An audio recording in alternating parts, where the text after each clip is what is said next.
अपने सामाजिक कार्यों की वजह से हमेशा छाए रहने वाले चेतन यादव जी आज हमारे साथ हैं। इन्होंने जिस तरह से कोरोना काल में जितने भी कोरोना से उस परेशानियों में थे उनको परेशानियों को दूर करने के लिए उन्होंने काफ़ी कोशिशें करी और कुछ ऐसे भी लोग थे जिनको यहाँ से कहीं बाहर भी जाना तो उनके लिए व्यवस्था जमाई। जैसे चेतन यादव जी अभी हाल ही में जो आंगनवाड़ी कार्यकर्ता हैं कोई उन आंगनवाड़ी कार्यकर्ताओं के लिए इन्होंने काफ़ी आंदोलन भी किया, उसका रिजल्ट भी इनको मिला और उसमें जहां सरकार ने 6 दिन के वेतन काटने की बात कही तो 6 दिन के वेतन को देने के लिए इन्होंने अपनी तरफ से एक चीज़ निकाली कि मैं 6 दिन का वेतन दूंगा और किस तरह से इस चीज़ को लड़ा और कहाँ तक ये रहेगा। तो हमारे साथ चेतन जी लगातार आप सामाजिक कार्य करते रहे हैं और अभी हाल ही में आंगनबाड़ी कार्यकर्ताओं के लिए आपने कार्य किया है, उनका आंदोलन की लड़ा है, उनकी इस लड़ाई में आप कहाँ तक उनके साथ रहे और क्यों ये आंदोलन की जरूरत पड़ी आपको?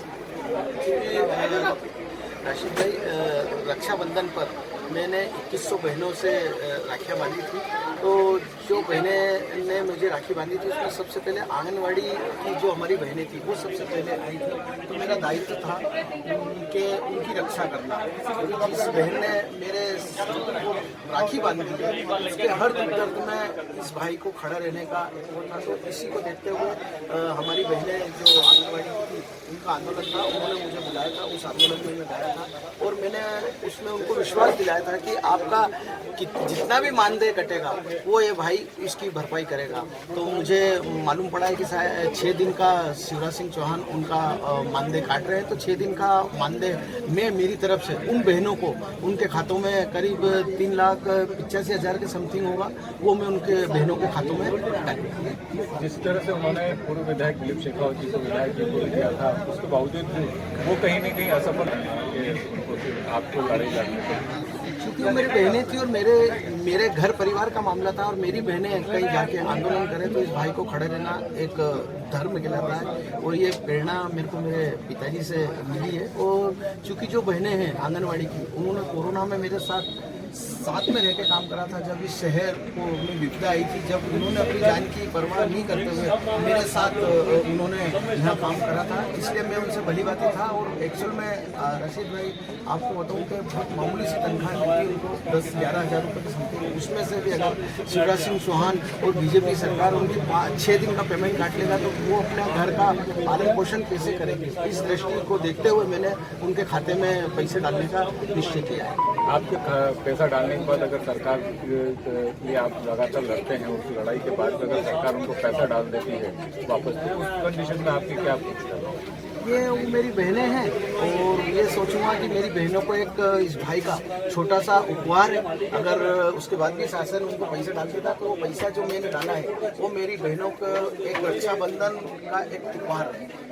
आप एक भोजनशाला भी चलाते हैं जिसमें 10 रुपये में पेट खाना खिलाते हैं, उसके बारे में मेरे पिताजी रशीद भाई आप पारिवारिक में परिवार के साथ जुड़े हुए हैं। आपको पता है कि मेरे पिताजी श्रमिक बस्ती में स्कूल खोला था। आज हम स्कूल और कहीं खोलते आज हम करोड़ों रुपये कमा सकते थे, पर मेरे पिताजी का उद्देश्य था कि श्रमिक बस्ती में वो स्कूल खोलने का उद्देश्य कि जो वादी बस्ती है उसमें शिक्षा देना। आज भी हम वहाँ 200 रुपये में बच्चों को पढ़ा रहे हैं। क्योंकि मेरे पिताजी मुझे सिखा के गए हैं और जो वृक्ष लगा के गए उसको बट वृक्ष बनाने की कोशिश कर रहा हूँ। उन्हीं की याद में मैंने 5 सितंबर से नागदा में 10 रुपये में भोजनालय चालू करा है। 10 रुपये लेने का भी उद्देश्य मेरा ये है कि किसी की भावनाओं को ठेस नहीं पहुँचे कि चेतन यादव या उनको फ्री में खाना खिला रहा है, इसलिए हम 10 रुपये लेते हैं और उनको भरपेट खाना हम खिला रहे हैं। कोरोना में भी हमने 4,000 लोगों को सुबह 4,000 लोगों को शाम को खाना खिलाया। यहाँ से यूपी, बिहार, राजस्थान सभी को जब शासन ने कोई मदद की उस टाइम हमने हमारे मित्रों के सहयोग से 5 बस भर के उन मजदूरों को उनके घरों तक पहुँचा है। यहाँ पे जो कोविड में हो गए थे पेशेंट उन लोगों के लिए मैंने मेरा पूरा गार्डन खोला और उनको 15 दिन यहाँ के जितने लोग उसमें थे उन लोगों को 15 दिन हमने हमारे गार्डन रखा, उनको खाना पीना रहना सभी कुछ करा। तो ये सब प्रेरणा मुझे मेरे पापा से मिली है। और अगर इस शहर ने हमको थोड़ा बहुत कुछ दिया है उसमें से थोड़ा सा हम अगर इस शहर को दे देते हैं तो मेरे को नहीं लगता है अभी आप एक राजनीतिक व्यक्ति भी इसको किस तरह से एक सामाजिक व्यक्ति और राजनीतिक व्यक्ति दोनों को मिला के आप देखते हैं या दोनों अलग? देखिए इसके सामाजिक कार्य अलग है और राजनीतिक अलग है। मैं एक कांग्रेस का निष्ठावान कार्यकर्ता हूँ और आपको बता दूँ कि टिकट की चाह मुझे ना कल थी, ना आज है, ना कभी रहेगी। मैं इस दौड़ में हूँ। आज से 20 साल पहले भी मैंने नागदा में एक मारुति नगर बसाया था जिसमें हिंदू मुस्लिम के करीब 300 साढ़े 300 परिवार आज भी रह रहे हैं। आज वो सब संपत्ति जो मैंने फ्री में बसाई थी उस टाइम संघर्ष किया, आज उनकी सबकी संपत्ति कम से कम 50-50 67 लाख रुपए की वो सब बाईपास पे हो गई। तो ऐसा उद्देश्य नहीं, शुरू से माता पिता ने जो संस्कार दिए हैं उसको मैं निर्वाह करता हूँ। आगे इस तरह से और कुछ कार्य जो भी संघर्ष रहेगा, जो भी मेरी शहर के लोगों पर विपदा आएगी उसके लिए मैं चेतन यादव हमेशा उनके लिए।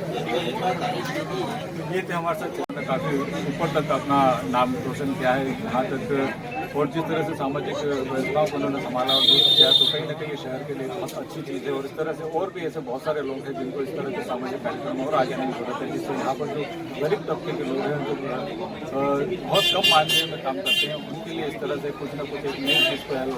मैं राशिद खान नागर।